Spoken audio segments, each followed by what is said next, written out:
Boy next door had a vicious tongue, always mocking my weight for laughs. At our high school graduation dinner, someone joked that Corey and I were childhood sweethearts. He slammed his fork down, face twisting in disgust. Are you insane? Who'd like a whale like Wendy? I hang out with her out of pity. The table roared. Carter, our class president, frowned. You're blind, Corey. Wendy's bone structure is better than anyone here. If she lost the weight, you wouldn't be fit to tie her shoes. Silence flickered, then laughter exploded again. Serious, Carter? Her? Corey scoffed, eyeing me mockingly. If she loses weight and looks half as good as Bella, I'll kneel and apologize. But we all know that'll never happen. More howls of laughter. Under the table, my fists clenched. 8 years of secret feelings shattered in that instant. That night, I stood before my full-length mirror. 5'8", 200 pounds. I made 2 quiet decisions. 1, I would lose the weight. 2, I would not follow him to Colombia. Back at the restaurant, Bella, the reigning prom queen, had laughed the loudest. She deliberately dropped a greasy piece of pork belly onto my plate. Don't be sad, Wendy. Eat up. A full stomach makes you forget everything. Someone else immediately chimed in. Exactly. Our Wendy doesn't need a boyfriend. A plate of ribs is all she needs. The table exploded again. Corey leaned back in his chair, a lingering smirk playing on his lips as he scrolled through his phone. He acted completely detached, like the humiliation he just orchestrated had nothing to do with him. Carter shot him a dark look but chose not to start a fight. Meanwhile, Bella leaned over and whispered something directly into Corey's ear. Corey let out a low, husky chuckle. It wasn't loud, but in the chaotic room, I heard it perfectly. I set my chopsticks down on the ceramic rest. I'm heading out. Bella instantly plastered on a mask of fake concern.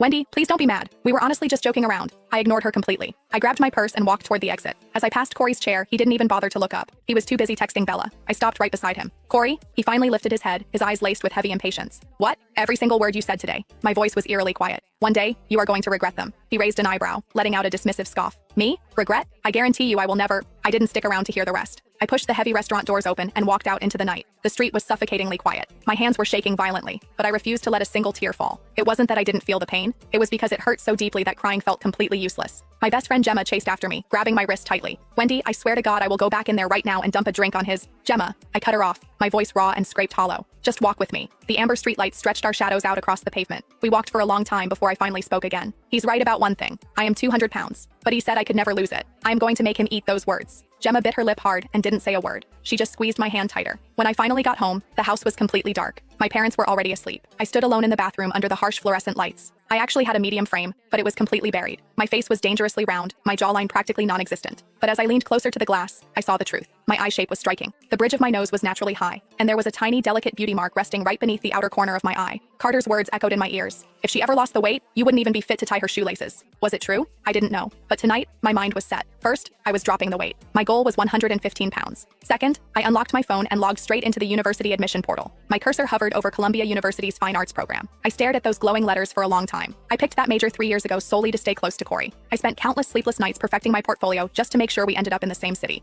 Enough. I hit delete. In the search bar, I typed UCLA. Distance, 3,000 miles away. My thumb hovered